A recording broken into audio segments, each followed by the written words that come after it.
Saudações. Existem duas grandes missões, que na verdade é uma, mas ela se divide em duas etapas.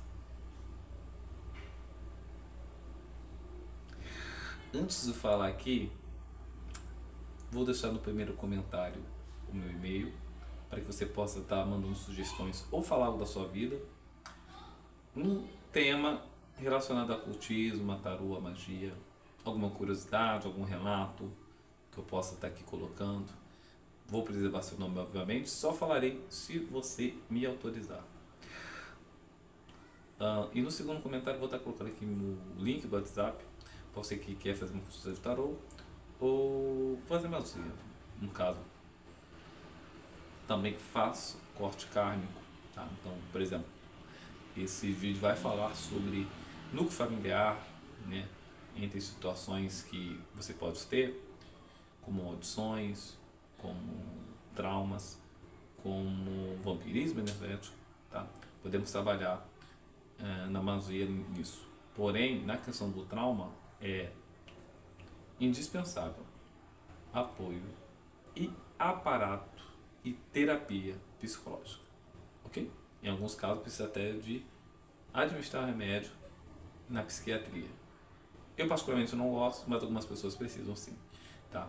Curta, comenta, compartilha isso com seu amigo, porque esse tema que nós vamos estar desbravando aqui é sobre a questão familiar, é sobre o vampirismo energético no seio familiar. Isso é interessante porque esse tema é muito recorrente e de 10 pessoas, 9 sofrem disso, tá? Vamos lá. Viemos com duas missões. Primeira missão é de uma forma bem dolorosa, mas é a cura familiar. Você veio, meu irmão, minha irmã, para curar sua família.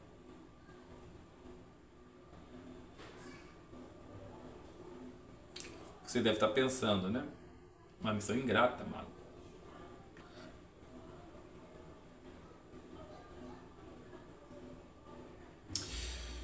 Se você pensar na vida de uma forma objetiva, você terá paz. Se você pensar na vida de uma forma romântica, você será uma pessoa frustrada. E aqui eu estou falando em específico em espiritualidade. Eu não vou aqui dar exemplo, e só disso eu posso fazer um vídeo só disso. Mas vamos nos ater na questão familiar.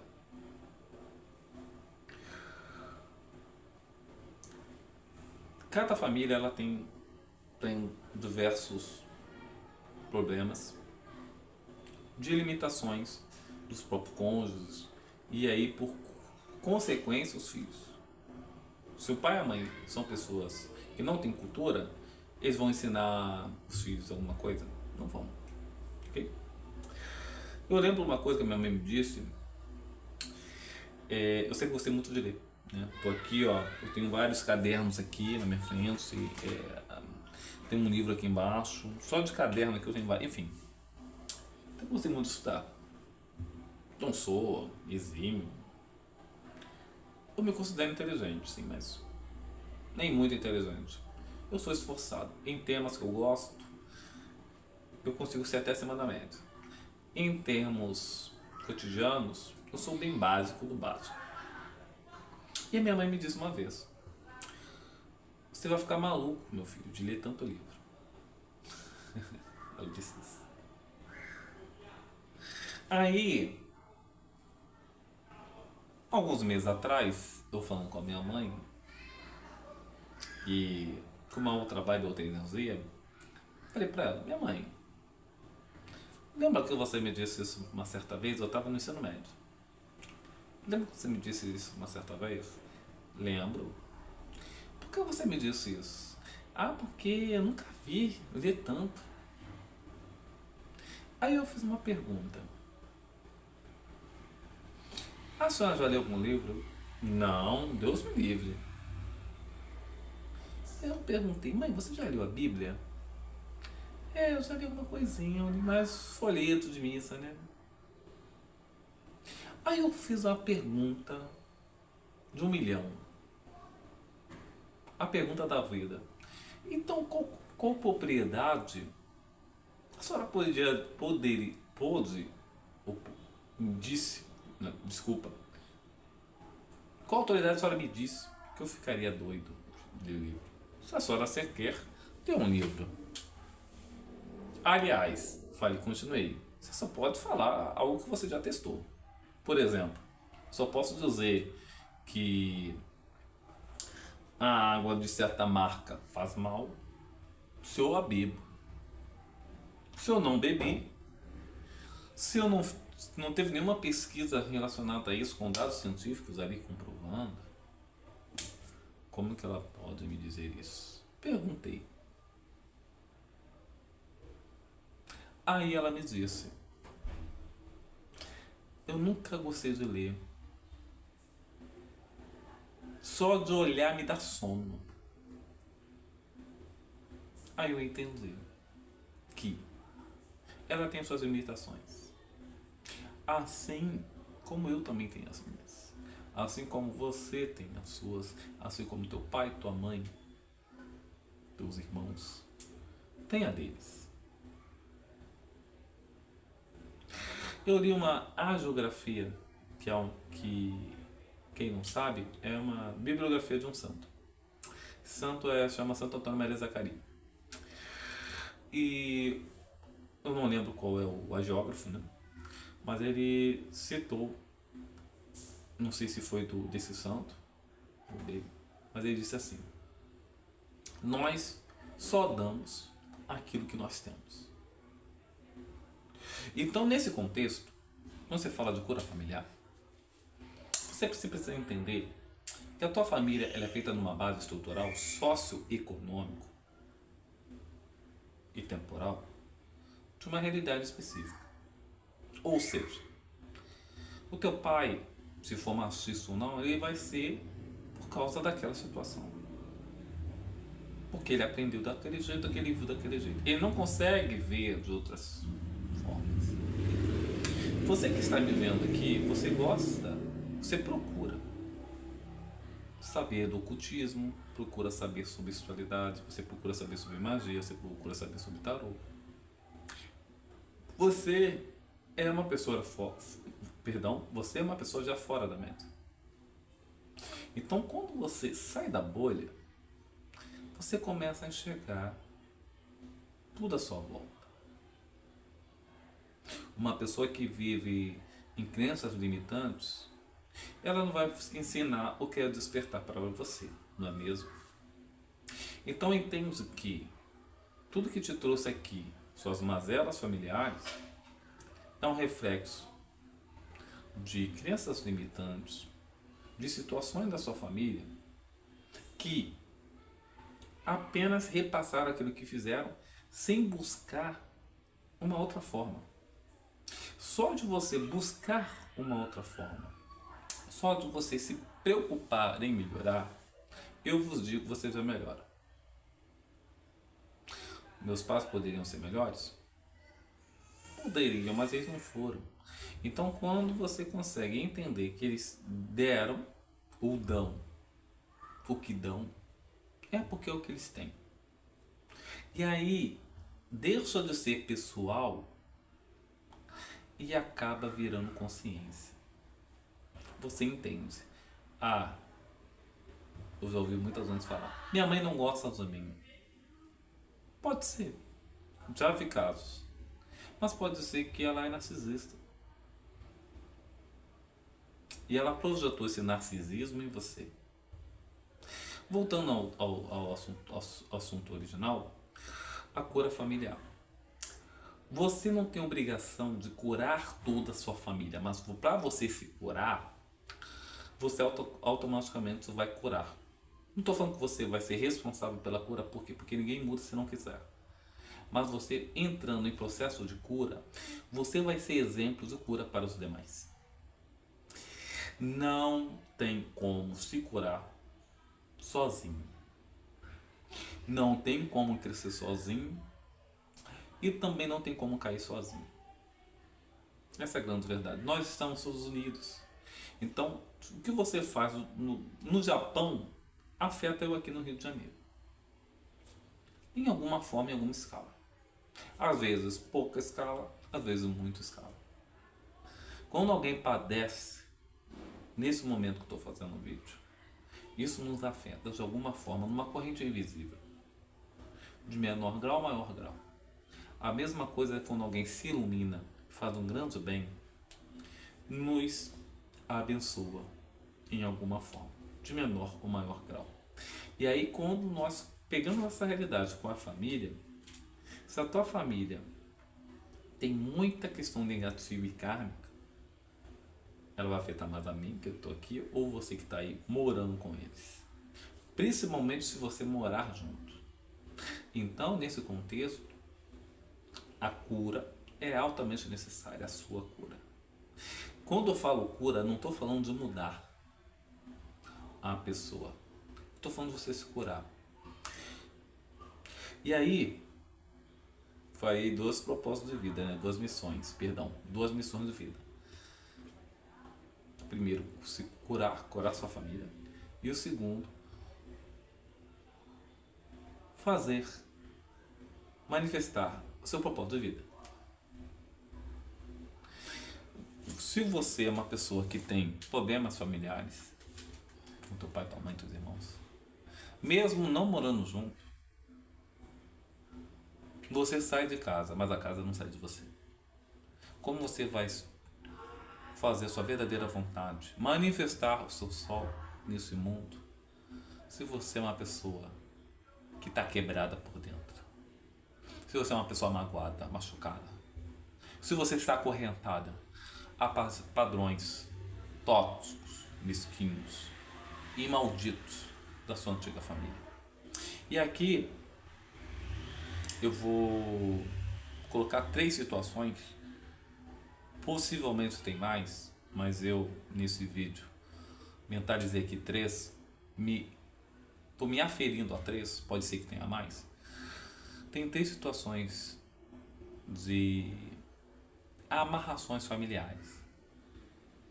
A primeira, no que se diz trauma. Trauma familiar.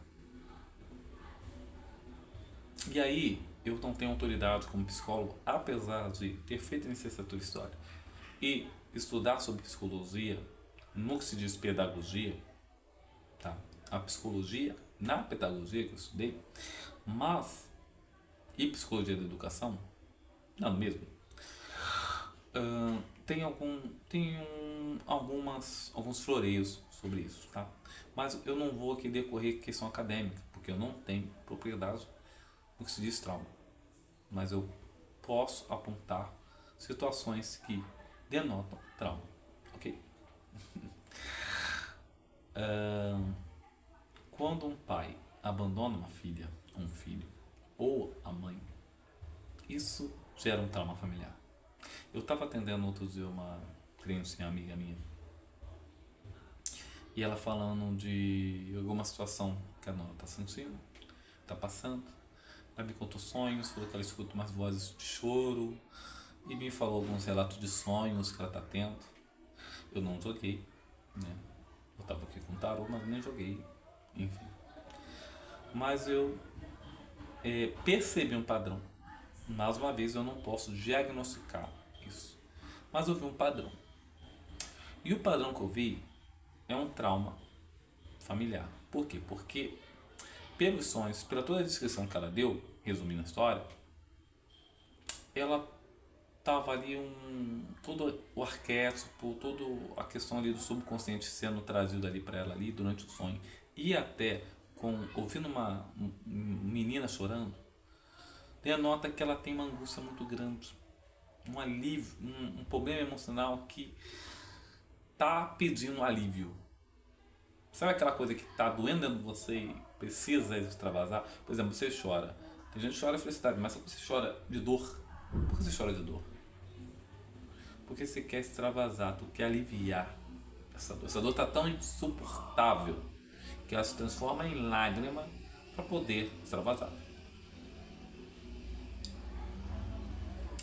E na questão dos sonhos também vi padrões umbralinos, tá? Com uma amarração, ela amarrada, ela não é escura. Então vi uma questão de segurança, ela travada por alguma coisa relacionada ao trauma do passado. Mais uma vez, não diagnostiquei, mas eu apontei alguns fatos ali que pode ter essa correlação. Essa minha amiga disse, nossa, parece que você adivinhou. Exatamente isso, ela foi abandonada pelo pai. Então, nesse quesito, eu identifiquei que ela está projetando para o namorado dela, que no caso, o filho essa minha amiga que é nora, né? Nora dela, ela está projetando toda essa insegurança. Então ela é controladora, como minha amiga começou a falar, realmente, ela é controladora, ela é manipuladora. Por quê? Porque ela sofre um eterno medo de abandono. Mas na verdade ela nem tem medo. Ela está reverberando o abandono do pai, o abandono paterno. E ela está projetando isso em cima do namorado. Aí eu falei, olha, vai ser um lançamento muito, muito conturbado. Essa menina tem 20, ou tem menos de 20 anos. O rapaz também tem menos de 20, bem jovem, 18 anos, se não me engano. Ela deve ter entre 18 e 20. E ela está projetando todo esse abandono dele. Isso é um trauma familiar. E ela está passando para outras pessoas. Isso é um trauma. E o trauma familiar, por exemplo, o pai dessa menina foi o catalisador disso. Tá? E ela, mesmo nem tendo contato com o pai, ela está reverberando nisso. Segundo exemplo na questão familiar, de curas familiar, é a maldição familiar.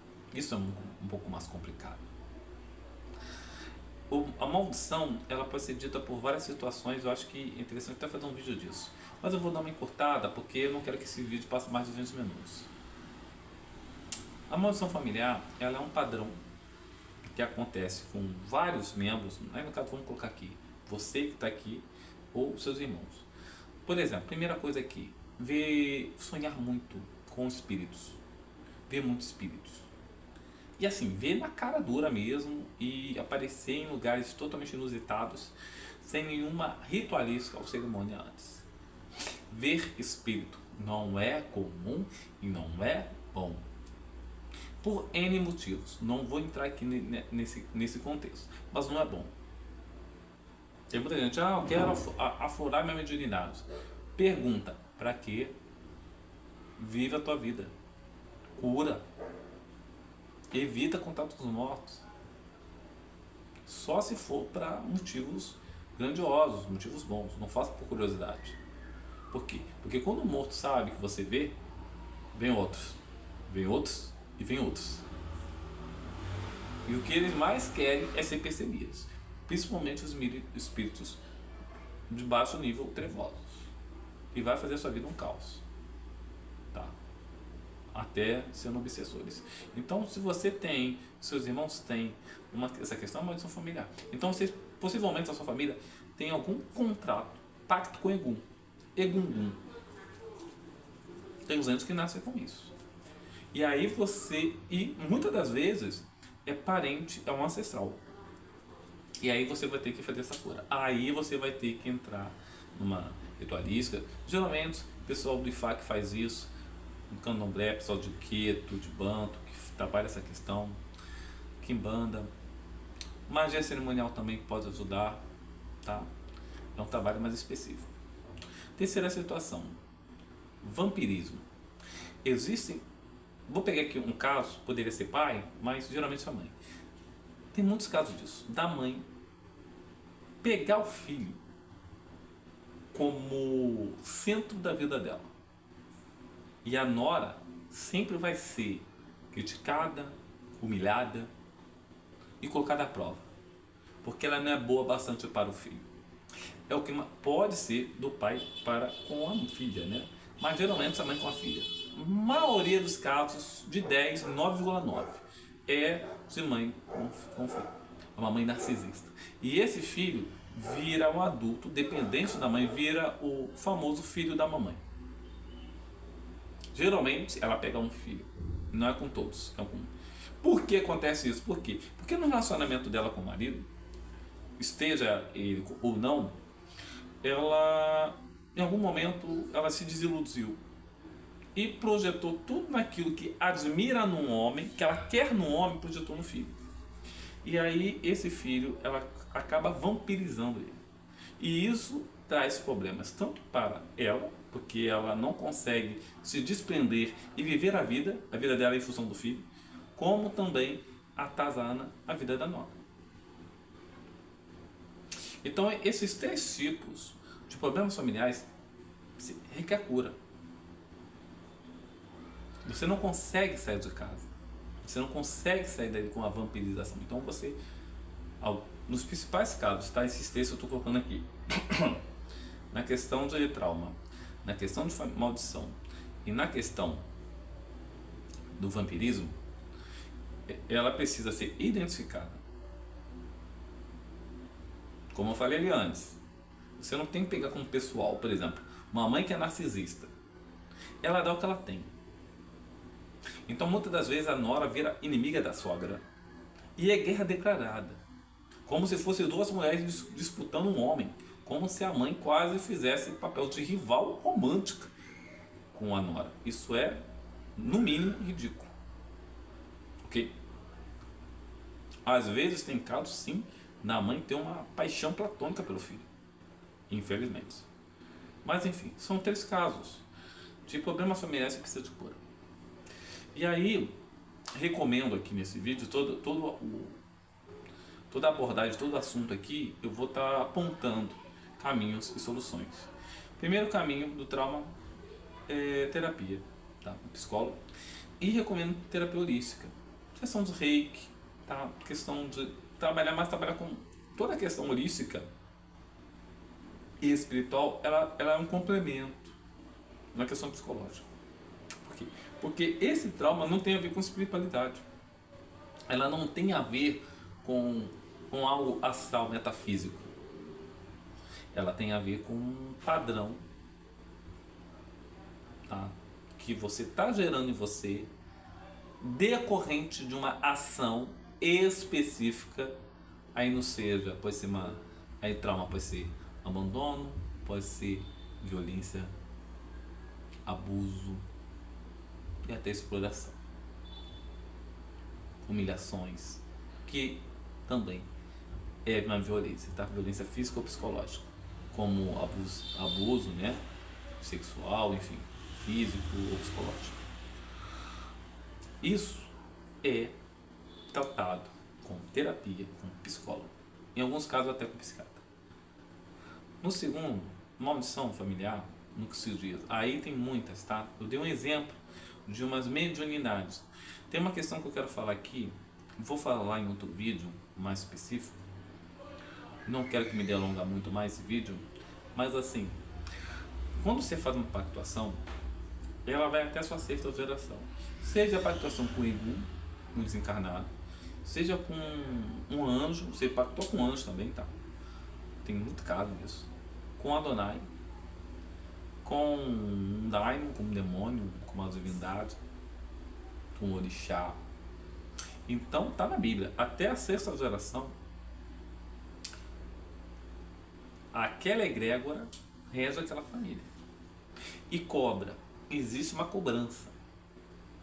Como eu falei, vê o mundo espiritual com mais objetivo e menos com romantismo. É assim que funciona. Mas nossa, eu não tenho nada a ver com isso. Você tem, você nasce, você é filho do teu pai. Tu vai herdar coisa boa dele, vai herdar coisa ruim. E aí, vamos trabalhar para diminuir as coisas ruins e vamos expandir as coisas boas. Então, na questão da maldição, você pode estar sofrendo por um problema de pactuação nos seus ancestrais. Você pode também estar sofrendo uma magia, eu conheço também um caso de uma avó rogando praga para a neta antes dela nascer, ou quando ela nasceu, alguma coisa assim. ou quando estava no ventre da mãe, ou quando recém-nasceu. Porque ela não aprovava a filha ficar com o pai da menina, enfim. Então existem várias situações que você tem que identificar.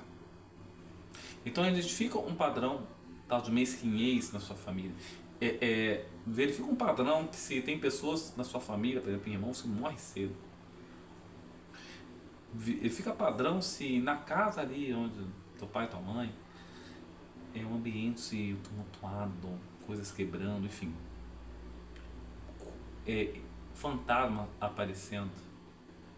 Isso identifica, sim, uma casa amaldiçoada, ou seja, você nasceu dentro de um contexto de maldição familiar. Identifique isso, busque um sacerdote, um mago, um bruxo, que consiga operar e conduzir você melhor nessa, porque nisso uma terapia não vai adiantar, não vai. Numa terapia você pode identificar, você pode se fortalecer, mas você não vai conseguir realizar o seu propósito de vida enquanto você está amarrado, seja com trauma, seja com maldição, ou seja vampirizado pela tua mãe e teu pai. Ou seja, nesse último caso de vampirismo, possivelmente ele tem uma potencialidade de ser até pior que os outros dois. Por quê? Porque o vampirismo você não identifica, é muito difícil. A pessoa identificar que a mãe fica ali vampirizando, e aí ela fala, não, eu te amo, tô com saudade de você. Você tá casado, tem filho, tem suas situações, mas ela tá querendo ali pra você. Você não tem outros irmãos? Obviamente eu não tô falando aqui que um não é filho único, tal. Mas tem todo esse contexto de dela, porque te trouxe no mundo, ela é sua dona. Às vezes ela se coloca no lugar de Deus. Eu te gerei. Sabe aquelas brincadeiras que fazem? Eu já vi muita mãe falar isso, tá? Amiga minha falando e assim, cara, eu não concordo. Fala, nasce o filho, a cara do pai. Aí ela fala, poxa, eu te carreguei 9 meses e você vai puxar teu pai, não. Às vezes quando a criança nasce, fala papai primeiro que mamãe. Aí, na brincadeira. Ah, você não vai falar pai não, você tem que falar primeiro, porque eu que te carreguei, eu que sofri para te ter, eu que te dei a luz. Nós somos responsáveis por nosso trabalho, não por nossos frutos. Krishna. Bhagavad Gita citou isso. Ou seja, você é responsável por trabalhar, por fazer o bem, fazer as coisas acontecerem. O fruto não depende de você, é do universo, é da atualidade. Quando você pensa desse jeito, você é mais, como eu falei antes, você é mais objetivo e menos romântico. Aí tu fica, nossa, por exemplo, empresta um dinheiro a alguém não se dá. Cara, dá, a pessoa tá precisando? Dá, não espera de volta. Nossa, mas é consideração. Cara, uma coisa, outra coisa. Você precisa ter amigos. E esses amigos é uma corrente de troca. E tem outras pessoas que você somente ajuda. Entende? Então, identifique essa questão da sua família. Comenta aí se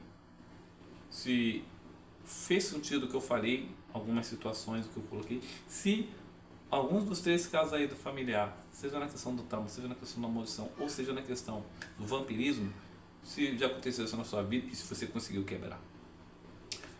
Paz e luz.